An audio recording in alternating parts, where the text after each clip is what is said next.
Hi. In this video, we'll cover why addressing the legal needs of renters affected by disasters can be challenging and complex. We'll also look at the place-based service model for disasters and the various roles of the organisations involved. Let's start with legal service challenges. The Public Understanding of Law Survey research shows that most people struggle to identify the legal aspect of everyday problems, so they don't think to seek legal help. Disasters complicate things further by triggering a cascade of life problems. And when you're struggling to cope with stress and trauma, figuring out what to do is even harder. Unfortunately, if legal problems go unnoticed and unaddressed, they'll often get worse. Renters impacted by disaster will often experience a cluster of legal issues, like evictions, social security issues, unfair dismissal at work, or family violence issues. These can happen all at once or play out over time, with one problem triggering another. Numerous interconnected legal issues can stem from a single disaster event, but renters may not see the connection.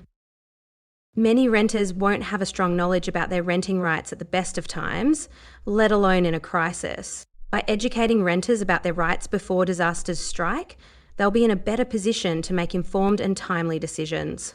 Helpful resources for renters and advocates, like fact sheets and preparation checklists, are found on the Tenants Victoria website. Check them out at tenantsvic.org.au/disasters. Another issue is disaster referral fatigue. Many renters end up telling their story over and over again to every service they encounter. It's enough to re-traumatise someone who's already been through a lot.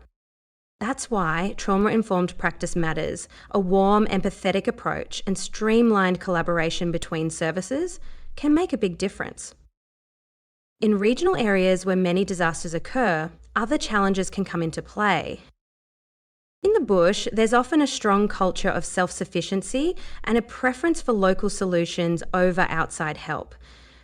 Locals may be more willing to meet face-to-face with a local advocate than to call a statewide telephone helpline. And long-standing family and social connections may make renters more reluctant to follow advice and exercise their rights if it means taking legal action against someone they know. Now for some information about the disaster legal service model and the organisations that provide renting support. As disasters strike geographically, the preferred response is a place-based approach led by local community organisations.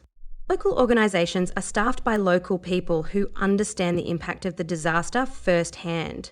They are also able to build community trust and awareness of their organisation's services, as well as strong referral partnerships across sectors.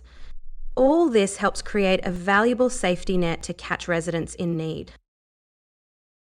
It's the local community legal centre that usually takes the lead on delivering legal services. Local CLCs provide legal advice on a wide range of legal topics that commonly arise. Renters with tenancy issues can also seek help from place-based community agencies that provide renter support, such as the Tenancy Assistance and Advocacy Program, Tenancy Plus, and the Private Rental Assistance Program. Whenever necessary, the place-based CLCs can access backup support from statewide specialist community legal centres and Disaster Legal Help Victoria. Central support from the specialist CLCs may include training, information tools and resources in the specialist legal area, assistance with complex cases or surges in demand, and telephone helplines for advocates and the public. Disaster Legal Help Victoria provides free disaster-related legal information through its website and telephone helpline, including a translation service, referrals to community legal centres and pro bono assistance, and links and information on other disaster assistance. To sum up, supporting renters affected by disasters is about understanding the unique challenges they face and providing a more holistic response to meet their many intersecting needs. Here's some useful tips to keep in mind. Tip 1. Provide full legal health checks. Disaster-affected renters often benefit from a full legal health check. If issues are spotted in other legal areas, consider a referral to a lawyer at the client's nearest community legal centre. Tip 2. Keep a lookout for wraparound support needs. Consider a referral to a financial counsellor, mental health practitioner, or multicultural support worker too. Tip 3, build cross-sector referral pathways. Strengthening two-way referral processes with other local organisations helps build an important safety net for disaster-affected renters. Tip 4, improve legal literacy beforehand. The more we can help renters understand their renting rights before disasters, the better off they'll be to respond. Tip 5, keep in mind that your client may be experiencing trauma. Get training in trauma-informed practice and provide warm referrals to help renters avoid retelling their stories. Tip 6, use the disaster legal resources. Check out the disaster page on the Tenants Victoria website, the resources on the Disaster Legal Help Victoria website, and the Climate Justice Field Guide on the Federation of Community Legal Centres website. With more frequent and intense disasters becoming the new normal, the number of affected renters will only continue to grow, so our capacity needs to grow with it.